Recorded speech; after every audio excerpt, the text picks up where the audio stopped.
今日喺印度發生一個突發事件，印度航空飛倫敦嘅客機喺起飛冇幾耐之後墜毀，機上一共有244人。根據印度嘅媒體報導，意外喺當地時間下晝1點到2點發生。客機起飛冇幾耐之後，喺機場附近嘅居民區墜毀。根據現場嘅資訊顯示，地面係冒起咗一個好大嘅濃煙。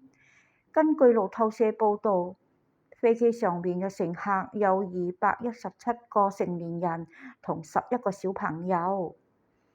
失事嘅係波音787，起飛後又急速咁下降，情形真係好得人驚，啲人恐怕都係凶多吉少啦。